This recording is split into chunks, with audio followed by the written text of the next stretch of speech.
नमस्कार, आप देख रहे हैं हल्ला बोल। आपके साथ मैं हूं अंजना ओम कश्यप। ईद तो मना लेते पत्थरबाजों, आज जो तस्वीरें आई हैं एक बार फिर से परेशान करने वाली, और इसीलिए ऐसे कश्मीर के पत्थरबाज और उन्हें भड़काने वाले अलगाववादी शैतान ही कर सकते हैं ईद के जश्न के रंग में भंग डालने की पूरी साजिश पाकिस्तान के पिट्ठुओं की तरफ से। ईद की नमाज के बाद कश्मीर के कुछ हिस्सों में सुरक्षा बलों पर पत्थर फेंके गए, पाकिस्तान के झंडे लहराए गए, पाकिस्तान जिंदाबाद के नारे लगाए। ईद पर खून खराबा करने की पूरी साजिश थी जिसे सुरक्षा बलों ने धराशायी कर दिया।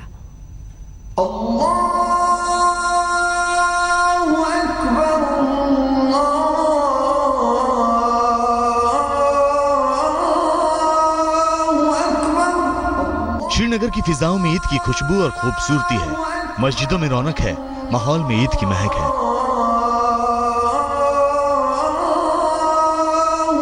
मोहब्बत और भाईचारा है, क्योंकि ये कश्मीर है, हिंदुस्तान का अटूट हिस्सा है। इसलिए ईद का जश्न पूरे मुल्क के साथ यहाँ भी गर्मजोशी से मनाया जा रहा है। एक महीने तक चलने वाली पवित्र रमजान के बाद आती है ईद, लेकिन उन्हें इसकी पवित्रता, इसकी रूहानियत और इसकी सच्चाई से क्या लेना देना जो सिर्फ हिंसा की भाषा जानते हैं। जरा देखिए, कश्मीर में अमन को गिरवी बनाने वालों ने ईद के रोज भी कैसा तांडव मचाया।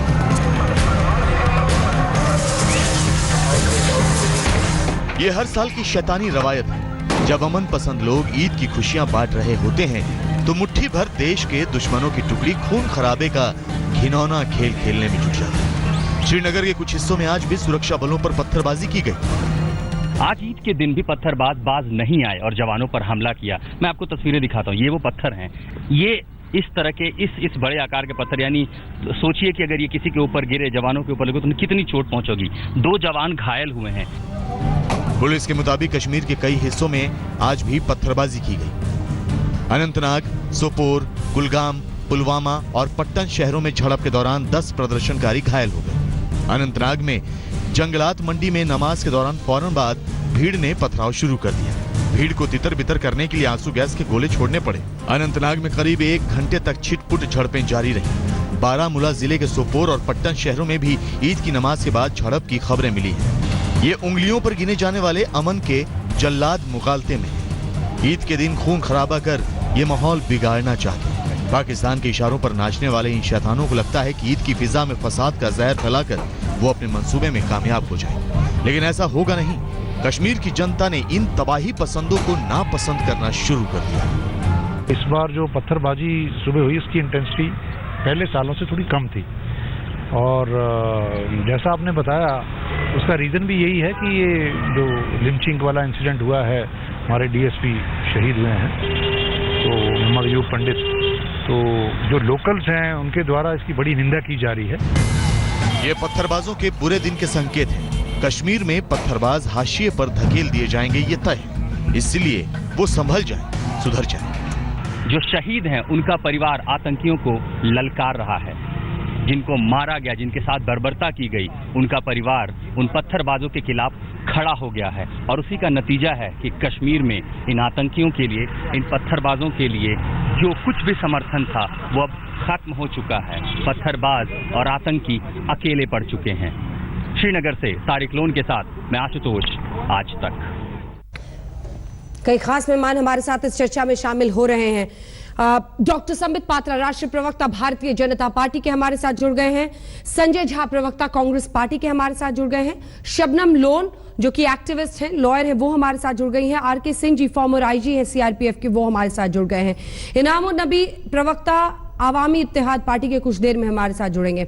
शबनम जी, मैं सबसे पहले आपके पास आना चाहती हूँ। सवाल यह है कि हमने न जाने कितनी बहसें ऐसी कर ली जिसमें आपने हमेशा कहा कि ये कुछ बरगलाए हुए युवा हैं, समझना पड़ेगा, कश्मीर को देश समझ ही नहीं पाया, सरकार समझ ही नहीं पाती है।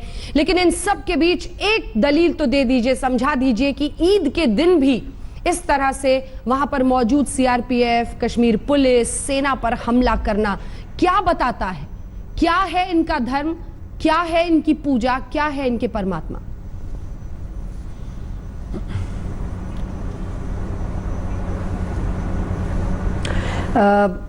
अंजना जी, मैं आपसे ये कहूंगी कि इस वक्त कश्मीर एक ऐसे दौर से गुजर रहा है कि वहाँ पर लोग इतने परेशान हैं, इतने तंग हैं कि आप समझ नहीं पाएंगी उनकी पीड़ा।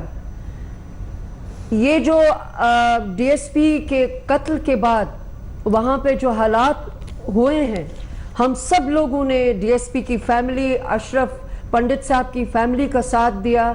मैंने ये भी कहा कि मीरवाइज तो मेरे भाई जैसे हैं, लेकिन सबसे ज्यादा इस वक्त उन पे जिम्मेदारी है कि वो खुद जाएं पुलिस में और पुलिस को मदद करें उन कातलों को पकड़ने के लिए। नहीं। या पुलिस उनसे पूछताछ करे और मीरवाइज उनसे कहें कि मैं इन कातलों को पकड़ाऊंगा, क्योंकि जो उन्होंने काम किया उस दिन वो मुसलमान नहीं करेगा।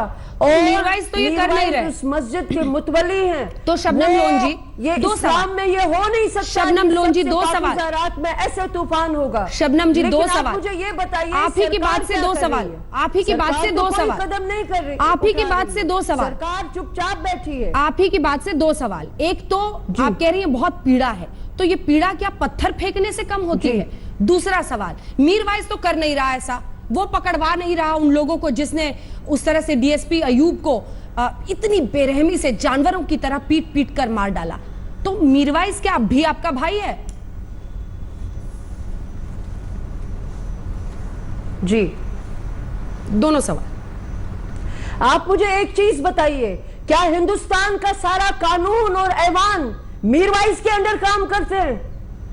हिंदुस्तान क्या इतना आपको भाई तो उनमें दिखता है ना मैडम? मीरवाइज के सामने मैडम, आपको क्या भाई उसके तो उनमें पैर दिखता है पकड़ना ना? चाहते हैं मीरवाइज के? मैडम, जाएं, आपको भाई या तो उनमें उसको दिखता है ना? गिरफ्तार करें या उसको कहें कि कातलों को पेश करो। मैडम, नहीं, आपको भाई तो उनमें दिखता मेरा है। भाई जैसा है, लेकिन मेरे भाई ने गलत किया है, गलती हुई है उनसे। उनको उस वक्त निंदा करनी चाहिए थी उस कत्ल की। नहीं, हिंदुस्तान का कानून, क्या आप कश्मीरी हमको, क्या आप पाकिस्तान के सुप्रीम कोर्ट में गुहार लगानी पड़ेगी?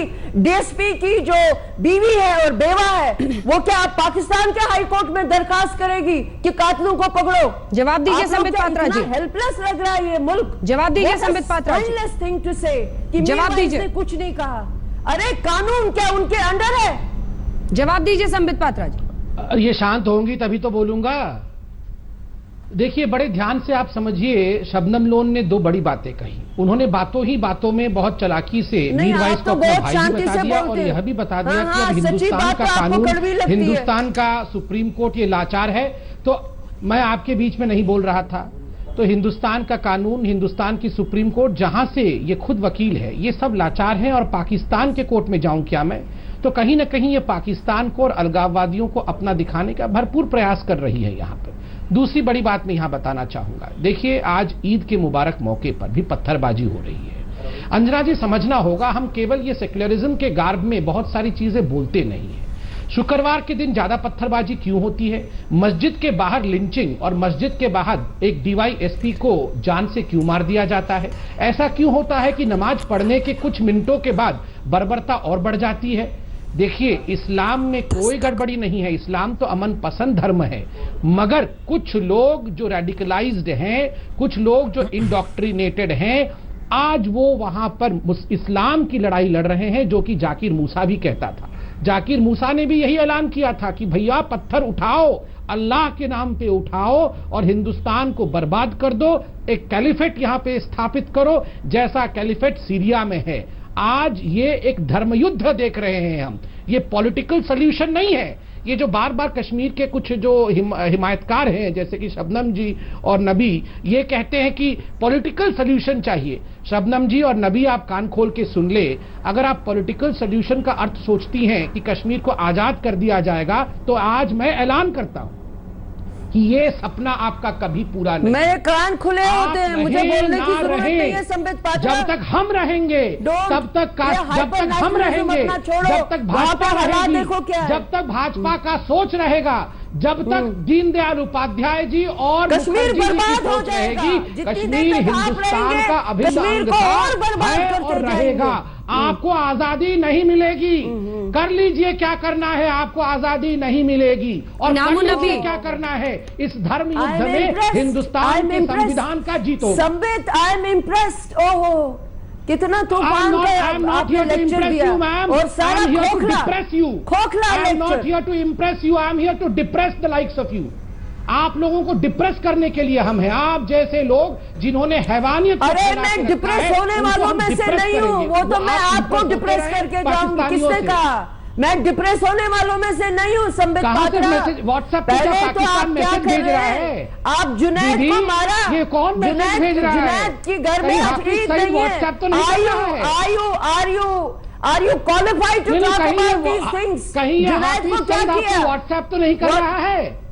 पढ़ लीजिए पहले क्या हाफिज सईद WhatsApp? क्या बोल रहा है। व्हाट्सएप देख लीजिए, हाफिज सईद ने संदेश भेजा होगा।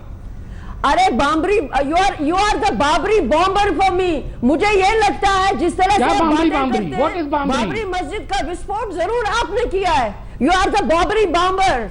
तुम क्या हाफिज सईद की, you are the Babri mosque bomber. मुझे लगता है कि वो नहीं आप विस्फोट तुम ही ने वहां पढ़िए रखे वो होंगे। आप आराम से ब्रेक में हाफिज सईद ने जो भेजा है वो पढ़ लीजिएगा, मगर आपको CBI की मैंने आज रिपोर्ट पढ़ो और बिल्कुल मुझे स्पष्ट शब्दों में पूरी- कह दिया हाँ, कोई हाँ, पॉलिटिकल नहीं भटकाइए मत इसको, बहस को भटकाइए मत, बहस को भटकाइए मत। ये वापस बहस पे आते हैं, वापस बहस पे आते हैं। करता हूँ CBI की जो रिपोर्ट है, मुझे जरूर लगता है कि वापस बहस पे आते हैं। इनामुन नबी, आज तो कम से कम ईद मना ली होती। ये हिंदुस्तान एक की सेकंड। लॉयर है, ये एक बार आपके शो में कह दे कि कश्मीर इज इंडियाज और बुरहान वानी आतंकवादी है, मैं पूरे डिबेट चुप रहूंगा। ये दो चीज कह दे कि कश्मीर इंडिया का अभिन्न अंग है, था और रहेगा, और बुरहान वानी आतंकवादी है, ये दो चीज कह दे, मैं पूरे 1 घंटे की डिबेट में मुंह नहीं खोलूंगा। आप ये और कह दो शबनम पहलू लोधी को खान नमस्कार और करके यहाँ कोने जुनैद में को बैठा हूं। जिन्होंने मारा वो भी आतंकवादी हैं। आपको ये नहीं बोलेंगी। आप देखिए डिबेट मुझे के नमस्कार करने की कोई 5 जरूरत मिनट नहीं में है। ही मालूम पड़ गया कि आखिर शबनम जी जैसे लोग क्या चाहते हैं। इनके अरे लिए आपके बुरहानवादी कहने पे क्यों आतंकवादी नहीं है बोलूंगी? और कश्मीर आपके हिंदुस्तान का जितना अभिन्न आप अंग नहीं कहेंगे है। नहीं मैं बोलूंगी। चैलेंज अरे मैं संबित चैलेंज पात्रा करता के हूं, कहने मैं पे चैलेंज नहीं करता हूं। बोलूंगी। आप मैं हाफिज अपनी सईद को खाई से व्हाट्सएप करके बोलूंगी। पूछिए। संबित आप पात्रा के हाफिज कहने सईद की पे व्हाट्सएप बिल्कुल नहीं मैसेज पढ़ रही है बोलूंगी। ना। नहीं, आप क्या मुझे चैलेंज करते हैं? मैं आपको चैलेंज करती हूँ। कश्मीर भारत का आरके सिंह अभिन्न साहब, बच्चों को आप बोल के कार देख लीजिए। सेवक बनाया और खुद सबसे पहले कि हम बहस को आगे लिए जाएंगे। आप खुद ये तो कुछ तस्वीरें हैं खुद जिसकी का गंभीरता सेवक को बनो। समझना बहुत जरूरी है। थोड़ी आवाज नीचे करें सिंह साहब। एक तो हम देख रहे हैं कि कैसे सलाउद्दीन खुलकर बुरहान वानी की तस्वीरें दिखाकर उसको हीरो बना के ये करा। ये सब कुछ ईद के दिन जानबूझकर किया जा रहा है। जमात उद दावा का भी एक वीडियो सामने आया है जिसमें वो आतंकी घटना को अंजाम लाइव कमेंट्री उस पर कर रहे थे। ये क्या इशारा कर रहा है, कहां पर चूक रहे हैं हम, कि ये परिस्थिति किधर जा रही है कश्मीर में?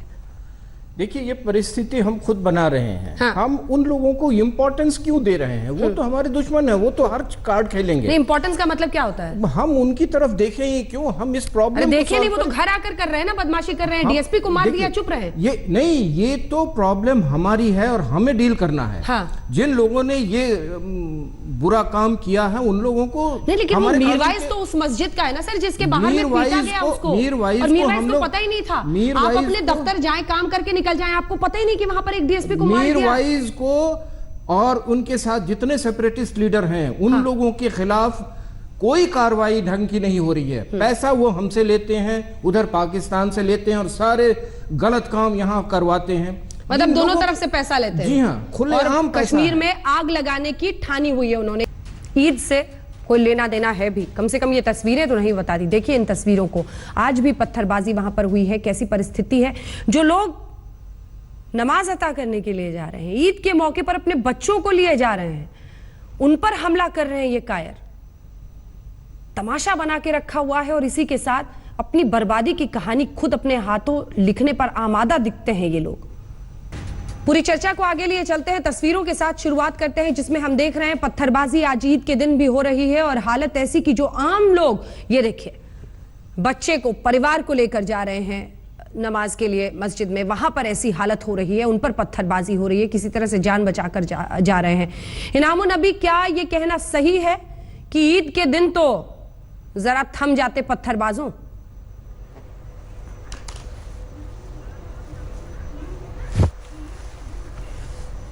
मैडम जो भी कुछ यहाँ होता है the onus comes on the government of India. Government of India has to initiate some peace process.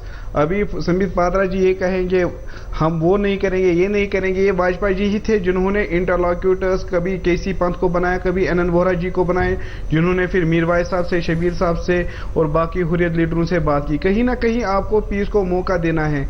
आप यहाँ से मारेंगे, वो वहाँ से मारेंगे, मारदार से अभी तक कुछ हासिल ही नहीं हुआ है। 30 वर्षों से आप यहाँ मिलिटेंट्स को मारते आए हैं, लेकिन 30 वर्षों में आप मिलिटेंसी खत्म करने में नाकाम हुए। यकीन मान लीजिए कि आज भी यहाँ पर खौफो दहशत का माहौल है। आप साउथ कश्मीर जाइए, मैडम मुझे कंप्लीट करने दीजिए, मुझे कंप्लीट करने, चाहे आप जंग करेंगे एक मिनट रुकिए ना, आप बोलिएगे, आप वो रुकिए, क्या बार बार आप टोकते रहते हो? बड़े आए थे इसके ठेकेदार। नहीं, मेरे को बोलने बोला गया, टोकता रहता हूँ कहा। आप मेरे एक सवाल का जवाब दे दीजिए, चाहे आप जंग करें, चाहे इंडियन है या इंडियन नहीं है, आप कश्मीर को इंडिया का हिस्सा मानते हैं या नहीं मानते हैं? फिर मैं आपसे टॉक करूंगा ना, मैं अभी टॉक करने को तैयार हो जाऊंगा। आप पहले ये बताइए तो सही, आप कश्मीर को हिंदुस्तान का हिस्सा मानते हैं या नहीं मानते हैं? आप अपने आप को इंडियन मानते हैं या नहीं मानते हैं? ये दोनों बातों का जवाब दे दीजिए, मैं अभी आज तक पे आपसे टॉक शुरू कर दूंगा। आप गौ रक्षक है? नहीं, मैं गौ सेवक हूँ, मैं गौ सेवक हूँ। आप आतंकवादी हैं? आप आतंकवादी हैं? आप आतंकवादी हैं? नहीं, मैं ये जानना चाहता हूँ, आप अपने आप को इंडियन मानते हैं या नहीं? आप बोलेंगे कि मैं कश्मीर को इंडिया का हिस्सा मानता हूँ, उसके बाद ही मैं आपसे डिबेट करूंगा, वरना मुझे आपसे डिबेट करने की कोई आवश्यकता नहीं है। आप इस बात का उत्तर तो दे दीजिए, नहीं, इस बात का उत्तर दे दीजिए, कश्मीर का हिस्सा है, कश्मीर भारत का हिस्सा है कि नहीं, आप बता दीजिए। आप कश्मीर भारत का हिस्सा नहीं? अंजना, ये सवाल बनता है, अंजना जी, ये सवाल इसलिए बनता है कि जो लोग यहाँ डिबेट में बैठ के कश्मीर को इंडिया का हिस्सा नहीं मानते हैं, वो हमें बातचीत करना सिखा रहे हैं। अंजना जी, मैं आपसे दरख्वास्त करूंगा कि आप इनसे ये सवाल पूछ लें कि क्या ये कश्मीर को हिंदुस्तान का हिस्सा और खुद को हिंदुस्तानी मानते हैं, फिर मैं आज यही बात करना शुरू कर दूंगा। इनामुन नबी, बहस हमेशा यहाँ पर आकर रुकती है। एक सेकेंड, इनको कहिए कैमरा, एक सेकेंड। इनामुन नबी जी, बहस थोड़ी सार्थक हो। देखिए, रेटरिक में आप घुसेंगे, आप 5 बोलेंगे, वो 10 बोलेंगे, फिर आप 10 बोलेंगे। मेरे एक बात का आप जवाब दीजिए, जो मेरा पहला सवाल भी था। आप हमेशा भारत सरकार को तो कटघरे में खड़ा करते हैं, इन पत्थरबाजों के खिलाफ बोलने में क्यों इतना डरते हैं सर? आप क्या डर है? जरा आज देश भी तो जाने कि इनामुन नबी जैसा आदमी जो इतने जोर शोर से टीवी पे बोलता है, पत्थरबाजों से क्यों डरता है सर? मैडम, हम डरते नहीं है, ना हम इनकी धमकियों से डरते हैं जो गौरक्षक है, ना हम पत्थरबाजों से डरते हैं। तो बोलिए ना कि ईद के दिन नहीं करते ये सब। फिर से कह रहा हूँ, हम भी नहीं चाहते हैं कि कोई पत्थर चलाए। मैडम, मैं बोल रहा हूँ, आप बोले, आप जब आप बोलने देंगे तभी तो बोलूंगा ना। आप इतना तो बोल दीजिए, कश्मीर भारत का अभिन्न अंग है, मैं आपको चैलेंज कर रहा हूँ, आप ये चैलेंज एक्सेप्ट क्यों नहीं करते? कौन चाहेगा? आप इतना बोल दीजिए कि Kashmir is an integral part of India. Anjana ji, यह भी नहीं बोल पाएगा ये व्यक्ति, यह भी नहीं बोल पाएगा रवि कि भारत का अभिन्न अंग कश्मीर है। मैं चैलेंज करता हूं अंजना जी, आज आप उसको बोलिए कि मेरे इस चैलेंज को एक्सेप्ट करे और एक बार नेशनल टेलीविजन पे ये बोल दे कि कश्मीर इंटीग्रल पार्ट है इंडिया का। इतना बोल के दिखा दे, मैं चैलेंज करता हूं। नबी जी, फिर हम बात करेंगे। वो सीधी चुनौती दे रहे हैं आपको, जवाब देंगे आप? सिंह साहब भी बोलना चाह रहे हैं। जब है ही नहीं तो मैं क्या बोलूंगा? जब है मैडम, जब है ही नहीं मतलब क्या होता है? होता तो जब है ही, अरे गद्दार, लोगों को मारते, यहाँ का खाना खाते हो, पाकिस्तान का गाना गाते हो, गद्दार। कौन कहता है कश्मीर यहाँ का हिस्सा नहीं है? गद्दार, गद्दार, तुम जैसे गद्दार हजार कहो। कश्मीर भारत का था, कश्मीर भारत का है और कश्मीर भारत का रहेगा। मैं शबनम जी आपसे भी यही सवाल पूछता हूँ, आप तो सुप्रीम कोर्ट से कमाती खाती हैं, आप भी बोल दीजिए आज हिस्सा है या नहीं है? दोनों से ये कमाते खाते हिंदुस्तान का है और ये दोनों गद्दार बोल रहे हैं कि यह हिंदुस्तान का हिस्सा नहीं है और मुझे बोल रहे हैं बातचीत करो मेरे साथ। सिंह साहब आप बोलिए, उसके बाद हम संजय झा जी के पास जाएंगे। बातचीत करूं। अरे मोदी साहब, इसको तभी सिखाया संबित को। जरा चुप कराइए। संबित, आपको भी अजीब इंसान हो तुम। मैं आपको एक बात बताना चाहता हूँ, मैं बिल्कुल सही इंसान हूँ और डरता नहीं हूँ पूछने से सवाल। आप लोग इतने वर्षों तक बोलते रहे कि भारत का हिस्सा नहीं है और मैं यहाँ पर आके आप लोगों की चरण वंदना करूँ, मैं यहाँ आप लोगों को महान बताऊँ, मैं आप लोगों से बातचीत करूँ। अरे दो हिंदुस्तानी यहाँ बैठकर हिंदुस्तान के खिलाफ बोल रहे हैं और मुझे धिक्कार है कि कांग्रेस का स्पोक्स पर्सन भी यहाँ बैठ के सुन रहा है। धिक्कार का विषय है। अरे मैं हिंदुस्तानी हूँ, वंदे मातरम, वंदे मातरम। मैं नहीं कहूंगा कि आप लोग कहेंगे कि कश्मीर हिंदुस्तान का हिस्सा नहीं है। बोलिए, मुझे संजय झा के पास जाना। बोलिए, आप मैं लंग पावर का इस्तेमाल नहीं करना चाहता। मैं चाहता हूँ शांति से आप मेरी बात सुने। मैं संबित पात्रा के द्वारा आज तक के माध्यम से सरकार को बताना चाहता हूँ कि ये बातें करना छोड़ दीजिए, इन लोगों से पूछना छोड़ दीजिए कि ये हिंदुस्तान में है कि नहीं, कश्मीर हिंदुस्तान का हिस्सा है कि नहीं। ये कहने की और पूछने की बात नहीं है। कश्मीर हिंदुस्तान का हिस्सा था, है और रहेगा। हमें तो इनको डील करना जरूरी है। ये डिबेट के हिस्सा है, इसलिए पूछना अनिवार्य है। नहीं, पूछने की जरूरत नहीं। आप मेरी बात सुनो, इनसे पूछने की जरूरत नहीं है। ये लोग इस तरह नहीं सुधरेंगे। जब बंगाल में नक्सलाइट प्रॉब्लम शुरू हुआ, हमने उसको टैकल किया। पंजाब में प्रॉब्लम शुरू हुआ, हमने उसको टैकल किया। इनको टैकल करना क्या मुश्किल है? इनको तो हम 10 दिन में सिखा सकते हैं। बट द प्रॉब्लम इज कि we see the communal portion first and then we decide what action is to be taken.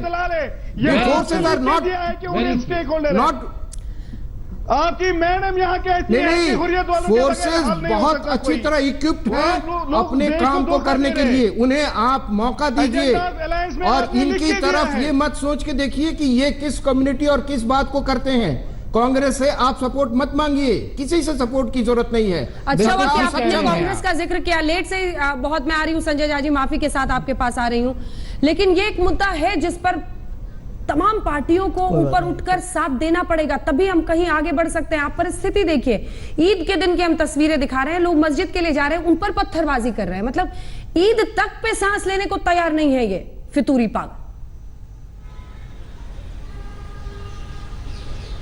देखिए अंजना जी, सबसे पहले तो मैं ये कहूँगा कि आपके दर्शकों को, जितने लोग पैनल पे हैं, आपको ईद मुबारक।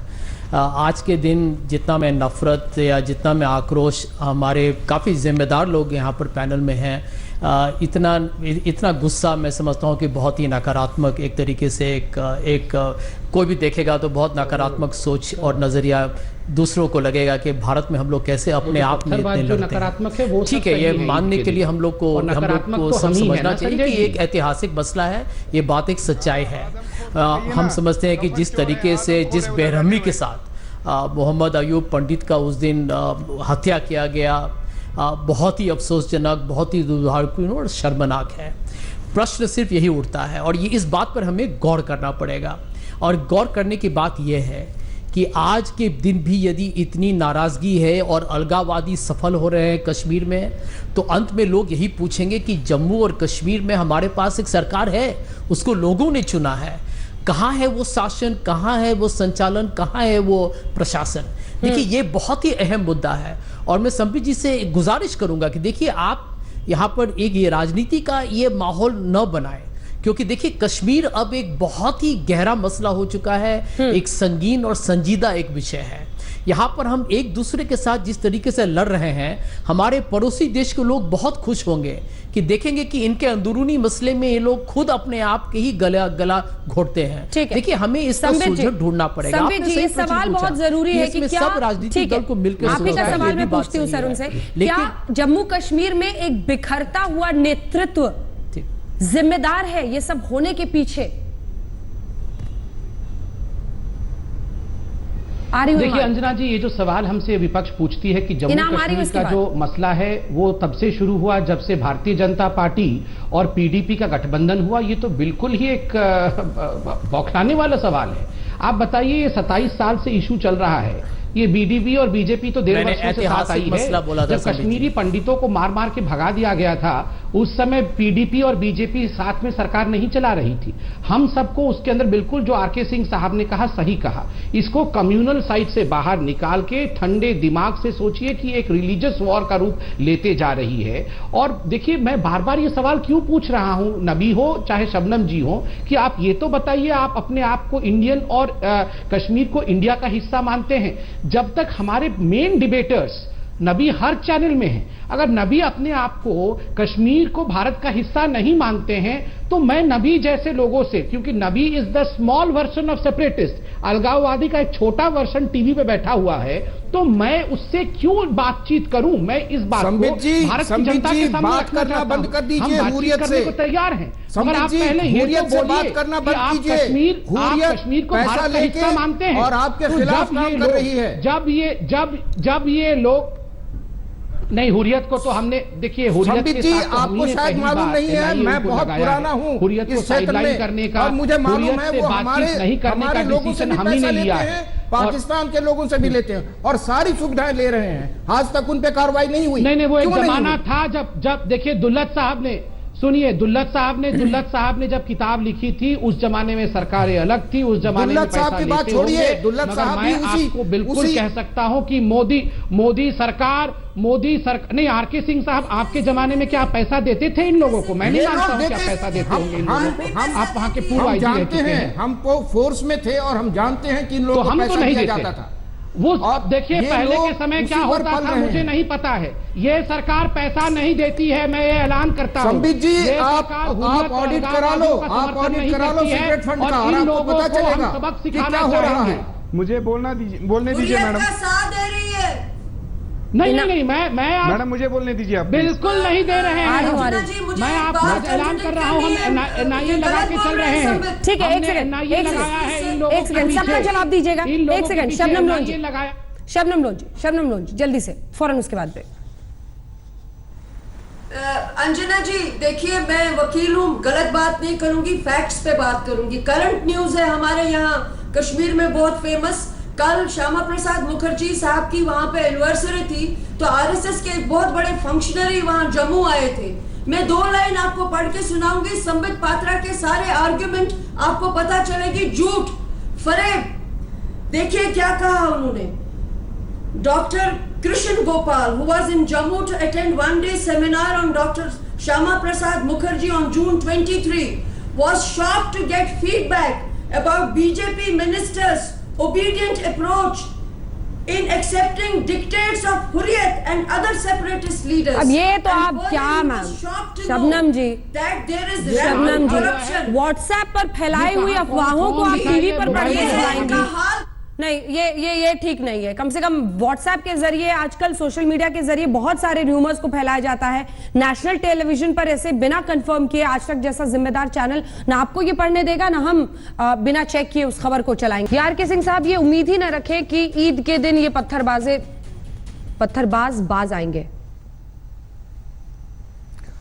एकदम उम्मीद नहीं करनी चाहिए, और हमारी सरकार को इसके खिलाफ कोई ठोस कदम उठाने की जरूरत है। पत्थरबाज 100 होते हैं, उनके लीडर्स 1, 2, 3 होते हैं। अगर उनको आइडेंटिफाई करके अगर हम उनके साथ सही तरीके से डील करेंगे तो ये पत्थरबाजी का सिलसिला कम हो जाएगा, रुक जाएगा, और धीरे धीरे हम उन पर काबू पा पाएंगे। बिल्कुल, और सख्त कदम उठाने की जरूरत इस वक्त सरकार को है, क्योंकि ये तस्वीरें जो कह रही हैं वो बहुत अच्छे संकेत नहीं। ईद के दिन भी, हालांकि ऐसी भी रिपोर्ट्स है कि इससे पहले जो ईद पर हालात होते थे उससे इस बार पत्थरबाजी कम हुई है, क्योंकि आसपास के लोगों का समर्थन बहुत घटा है। जब से डीएसपी अयूब को पीट कर मारा है इन पत्थरबाजों ने, तब से आम लोग भी जो आसपास के हैं वो समर्थन नहीं दे रहे हैं, वो खिलाफ हैं इन लोगों के, और शायद अब इनका वहां पर सांस लेना मुश्किल हो जाए। यही वक्त है जब सेना को सही प्रहार करना होगा। देखते रहिए आज तक।